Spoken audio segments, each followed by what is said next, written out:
сайн PR агентлагаас бэлтгэн гаргаж байгаа төстөөс ярилцсан цагийг хэлж байна. Энэ удаа бид Түмэн шүүд компани үүсгэн байгуулагч ноён Эрхэн Баяртай уулзаад байна. Сайн байна уу та? Сайн байна уу? За сайн сууж байна. Сайн байна. За танах үйл ажиллагаа ер нь хэвээ явагдаж байна. Одоо яг л дэлхийн нийтийг хамарсан энэ коронавирусаас болоод ихэнх газрууд одоо үйл ажиллагаа явуулахад хүндрэл учраад байгаа шиг байна. Танай хувьд ямар байна? Адилхан л байна. Доголдож байна. Бас хүмүүсийн худалдаа авах чадвар бас нэг сайнгүй болж байна. Хүмүүсийн сэтгэл зүйтэй бас их холбоотой шүү дээ, тийм ээ. Тийм байна. Танай хувьд тэгээд одоо ийм учраас хүмүүсээ цомтгох ч юм уу, эсвэл хүмүүсээ цалин хасах ч юм уу ийм арга хэмжээ авч байгаа эсвэл өөрөөр ажиллаж байна. За одоохондоо бид нэр янз бүрийн асуудал аваагүй. Бид нэр ямар одоо стратегтэй байна гэхээр ерөнхийдөө аль болохоор хүнээ халахгүй.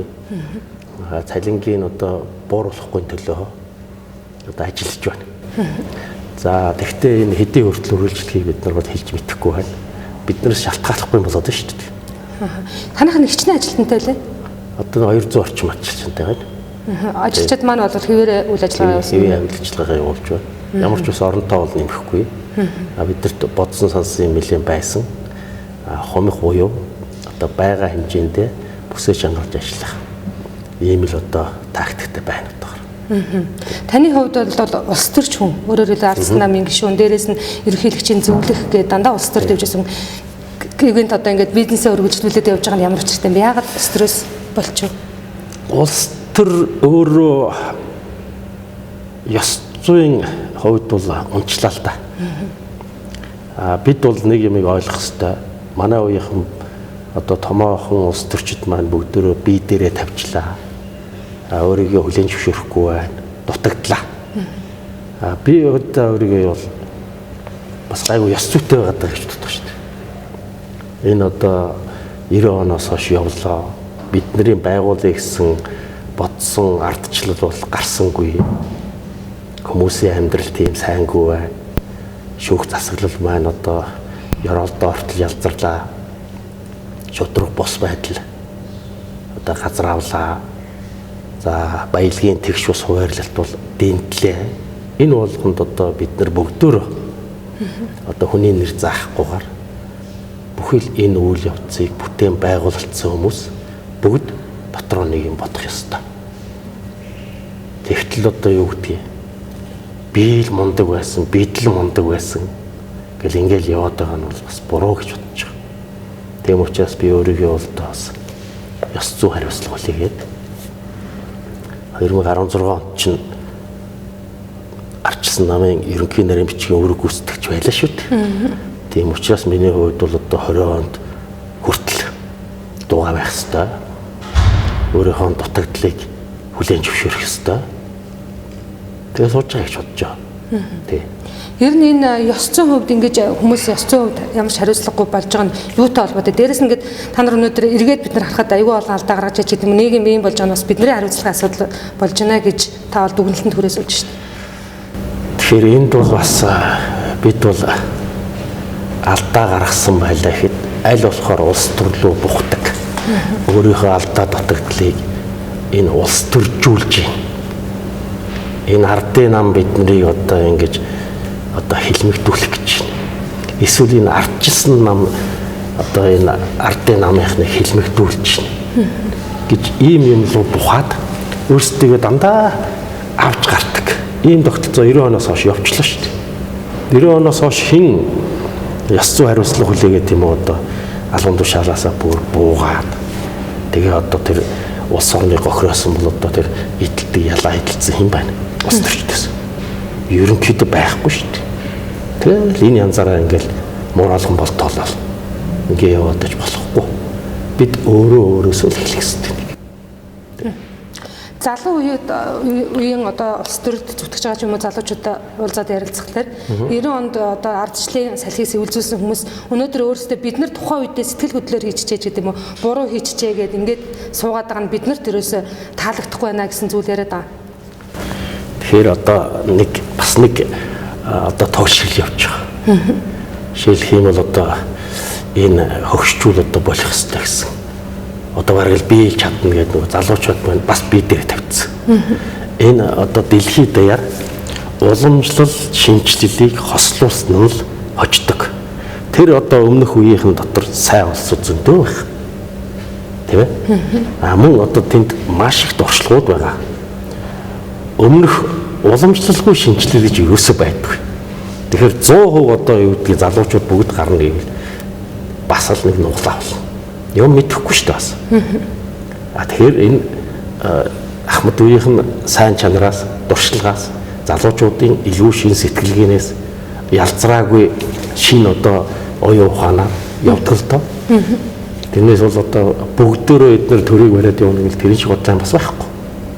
Одоо энэ дэлхийд даяар одоо томоохон одоо улс төрчид бүгд одоо далаас дэш насных юм шүү дээ. Би танаас бас хариуцсан талаар асуусан юм байна. Өнөөдөр Монголд яг таны хэлгээр алдаа оноо гаргасан, алдаж онж байгаа хүмүүс те одоо улс төрд ялангуяа иргэд сонгогчтойгоо эрх ашиг зөрчиж байгаа олон үйлдэл хийж байгаа хүмүүс байгаа хэдий ч хариуцсан тогтолцоо гэж юм аалга. Ер нь Монголд хариуцсан тогтолцоо хэрэгтэй. Хариуцлагын тогтолцоог бий болгохын тулд жоохон хатуу чанга төр байх хэрэгтэй. Тийм ээ? Тэгжиж хариуцлага тооцноо. Одооных шиг ийм одоо нэг намаар одоо намуудаар улс төрөөр харлах авчилсан бие биенийхээ бозруулыг тохирсон, тохиролцсон ийм байдлаар бол хол явахгүй. Тэгэхээр энэ дэр дахиад шинэ өөрчлөлт хэрэгтэй. Шинэ соёл, шинэ сахилга бат. Тийм ээ? Арай хүчтэй гар. Тийм байж бид хариуцлага тооцноо. Хариуцлага тооцоолохыг хүсдэг тийм одоо алган тушаалт тийм хөөгн гэж ерөөсөө энэ орчлон дээр байдгүй байхгүй юу? Заавал нэг элдв долоо юм ярина шүү дээ. Тэгэхээр энэ төрийн хүчийг бас харуулах хэрэгтэй. Шудраг ёсыг дээр. Тийм ээ? Энэ дээр одоо бас нэг юм яваад байна л да одоо. Хариуцлага тооцох гэхээр хэлмэгдүүлж байна. Дараагийн одоо аимшигын хар мангас гарч ирэх гэж гэсэн одоо тарих угаалт юм уу? Бие биенийхээ тарихыг угаал нээлжлэл. Эн чинь бол одоо бие бинийгээд хэлмэлдүүлэх гэж шүү. Тэрнтэй одоо ард түмнийг мулгуулад. Ийм юмуд явж байна. Тэгээ ийм байдлаар явах юм бол нийгэм чинь бол одоо 20-30 жил дахиад энэ янзаараа явчих шүү дээ. Болохгүй. Ийж болохгүй. Та одоо ардсан намын шиг хэвээр байна уу? Хэвээр яваа. Танаа намыг ингээ хараад байхад дандаа ингээ дотроо алдцдаг. Өөрөөр хэлбэл хин нэг нэгээ чирж аваач хорчих гэдэг. Хин нэг нэгээ дандаа үзэн ядсан мэдгэл хийдэг. Эндээс нь болоод хүмүүст нөгөө ардчлалын төлөө гэсэн сэтгэлтэй хүмүүс бас муухай харагдаад байна л да. Өөрөөсөө болохоор энийг бид нар дотоод ардчлалтай юмаа ингээд Монгол ардын нам ч юм уу бусад нам шиг дотроо нуудаггүй маа тэмцэж чаддаг учраас бид нар юм хүчтэй байна гэж тайлбарлав. Наад чинь хүнийг хин орох гэдэг. Тийм байхгүй хаа. Хариуцлага байхгүй хоорондоо зохицол явж идэг баг. Миний бодлоор. Тийм ээ? Тэр нарийн ширийн хувь хүмүүсийн хооронд юмыг бол би сайн мэдэхгүй. Тэр ихтгэл Эрдэнэтийн 49-ийг хөвжлөх гэж байгааг бол арчилсан нам нь урд өдөр нь л мэдсэн шүү дээ. Юмнууд бол 1-2 шийдвэр гаргадаг улсуудын төвшөнд явдаг. Тийм л байгаа шүү дээ. Яг шийдвэр гаргадаг хүмүүс. Тий. Тэгээ энэ байдлыг одоо яаж хоорондоо эсвэл ярихгүй ингээд хэдий болт ингээд тохиролцоо маягаар энэ эргээд бид хэн тохиролтой нөгөө ард түмдэл тохиролтой. Энийг хариуцлагатай жан хатуу одоо улсын эрх ашигыг хийн төлөө хатуухан хариуцлага тооцдог ийм төр маань өөрөө одоо жоохон суларчаад байна шүү дээ. Жоохон үлхийгэр үхэнц. Хариуцлага тооцно гэдэг бол төрийн эрх. Тийм л байгаад байна. Улс төрч хүнээс асуух өнгөрч болохгүй энэ одоо энэ улс төрийн намууд их л одоо мөрөөдлийн гэдэг юм уу одоо диваажингийн гэдэг юм амлалтуудыг их өгж яана л да. Цайлан 5 сая болгоно байрыг ч өгье, баг машины ч өгье их нь холгүй амлалтууд гарч ирж байна.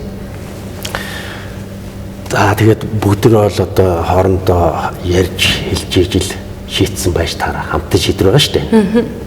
За заримдаа хамтын шийдвэр гэдэг нэг хүний одоо ерөнхийдөө чиглэлээр даган баяссан юм уу? Дагаж намирсан ийм юм байдаг л да. Би тэрийг бол бас ойлгож байна. Чухам аль нь гэдгийг би бол мэдэхгүй байна. Энэ удаагийн намуудын шийдвэрүүд. Ямар ч тач гэсэн миний хувьд одоо бас компани эрхлээд ингэ явж байгаа хүний хувьд өнгөрсөн жил манай компани хүн бол ажилтан бол ямар ч байсан гар дээрээ сая төгрөг авдаг байх хэрэгтэй гэж. Эннийхээ төлөө өхөн гатнал чардаж ийн тэгэл дийлэхгүй л байж та. тэгэхээр одоо Монголын бүх хүнийг 3 сая юм уу 5 сая цалинтай болгоно гэдэг бол одоо хэл сайн л тооцсон байлгүй дээ. Гэхдээ би дотроо бол нэг их тэрийг бол сайн ойлгохгүй байна. Инфляц болоо явчих үү дээ. Худлаахан цаас болчих үү дээ. Тийм ээ. Гэсэн одоо эргэлзээ бол байна. Таны хувьд одоо эргээд одоо улс төрд тогтвортой одоо юу гэдэг тууштай оролцъё гэсэн бодол байна уу? Улс төрд ер нь миний өөрийн хувийн бодол бол оролцох сонирхол байхгүй байна. Гэхдээ зүгээр одоо ингээ ажиллаа хийх гэхээр улс төр нь оролцоод байвал оролцохоос өөр ямар ч аргагүй. Оролцох нь хэрвээ зүгээр байлгахгүй бол хүмүүс нь энэ төр засаг нь юм ойлгож өгөхгүй бол тийм би зүгээр нэг жишээ хэлье л да. Сая зүгээр л бид нар мөрөөрөө одоо нэг өндөг мөндгөө үйлдвэрлээл явж байл. Мөрөөрөө л ажиллаа хийж шít. Гинтхэн л хүй цаа чинь болохоо байлаа. Нөгөө импортын өндөгний татвар матврын 100% бүгдийг тэглэх гэж байна. Ийм одоо засгийн газраас ийм шийдвэр гарчлаа. Үнэхээр засгийн газраас тийм шийдвэр гаргаад их хурл руу өргөн барихаар болчих. Гүй эн чинь тамина юу болж байна бид нар чинь үгүй ядаж эхлээд үндэсний үйлдвэрлэлүүдийг ярихгүйгээр шууд л ингэдгийг бич юу яах вэ гэж. Тэгээ бүр сайд майд руу энэ тэндгүй явлаа. Тэгээ ойлгууллаа харин за тэгээ татаж авлаа. Тэрэнд нь одоо баярлалаа гэж хэлье. Цаашдаа энэ томоохон эдийн засаг руу улс орноороо бүгдөө орж байгаа энэ үед энэ зах зээлийн эдийн засагт тэр үндэсний үйлдвэрлэгч гол улсуудаас асуухгүйгээр тэднэртэйгээ зөвшөлдсөхгүйгээр дураараа дургдаг төр гэж байж болохгүй. Энийг тэр ардын нам нь байна уу, ардчилсан нам нь байна уу? Бүгдөө энийг ойлгож аваач. Ардчилсан намын хувьд одоо даргаа солих гэж байна гэсэн бас мессежүүд ч юм уу мэдээлэлүүд их тарж байна л да. Өөрөөр хэлбэл барианы өмнө одоо морио солих юм бол энэ сонгуул бол бараг дундх нь тодорхой гэсэн дүгнэлтэнд хүмүүс урж ашиг. Тэгэхээр энд бол одоо би нэг гайч болохгүй гавьяач байгаа болохгүй энэ 20 онд манай тэр ардчилсан нам өөрөөр орог. Би бол ямар ч байсан энэ талаар бол байр суурь илэрхийлэхгүй. Тэгж бодоод байгаа шүү дээ. Тийм үү? Зүгээр жирийн гишүүнээр л бай. 2020 амар том юм яриад яг шиг тий. Дараа нарыг дүгнээ адил тий. Өөрсдөө шийдэх. Өөрсдөө шийдэх тий. За 2020 оны сонгуулийн үр дүнг та яаж харж байна? Амар баг шиг асуугаад байна шүү дээ тий. Гэхдээ ер нь зүгээр танд одоо төсөөлч юм уу? Ямар нэг юм бэ? Ер нь бол одоо энэ янз бүрийн бүлэглэлүүд их олон жил болцсон хүмүүс тийм ээ гişүүд. Эннээс энийг удаа салаасаа. Тэгтээ сална гэхээр нөгөө түрүү би хэлсэн туушраад нэг үл нэг тийш бүр нам саваад. Тийм ээ? Тийм юм байж болохгүй. Нэг ажтай хаан шиг нэг шинжилэл гаргаасаа л гэж бодож байна. Тийм ээ? Одоо бид нар нэг одоо би гэхэд жишээлх юм бол одоо жоохон төлөвшчл байх шиг байна л да өөрөө хувь хүнийхээ хувьд. Энэ намыг нэгдүгээр тавьдгаа бол бид нар бүгдөө болох хэрэгтэй юм лээ. Бүгдөө л эцсийн дүнд Монгол хүмүүс шүү дээ. Бүр ингээл улаарай бие биенээ үзэн ядаал. Албан тушаалын төлөө бүр ингээл алхалтаал. Энэ байж болохгүй асуудал гэж.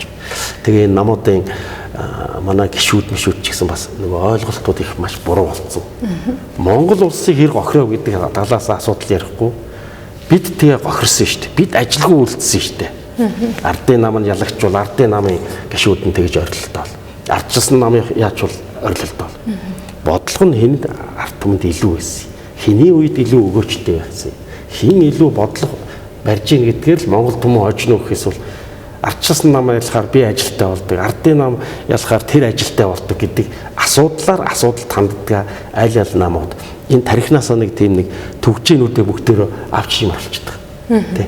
Ховын эрх ашиг хааштай. Ховын эрх ашиг, намын эрх ашиг тийм ээ. Тийм юмнууд бол одоо ингээд бүгдөө л одоо энэ оюун ухаанаа нэг шинжлэх ёстой болчиход байна. Тий. Асуудалд ханддаг хандлага. Шинжлэх байхаар нэг айхтар одоо ингээл туушрал ерөөсө юм бодохгүйгээр манай нам л ялахгүй болохгүй гэл ингээл чичээл. Тэр намаас нь гарч байгаа хүн нь би бүх намуудыг хамруулж хэлж шүү. Илт нөгөө хүнээс одоо бүх юмараа дутуу байсан ч гэсэн тийм ээ. Дараагийн нэг зүйл бол бас хүнийг гадаад байдлаар нь дүгндэг манай сонгогчдын нэг юм бол бас их эндээ бас нэг бас өөрчлөлт хийсэн. Гоё гангаа харагдах юм уу? Эсвэл алдар нэртэй эсвэл гоё дуулдаг ч юм уу тийм ээ? Толгой нь ямар юм? Цаанаа төрд ямар хэрэгтэй? Уг хүнийх нь төлөвшил ямар юм? Тийм ээ? Удам судар нь ямар юм?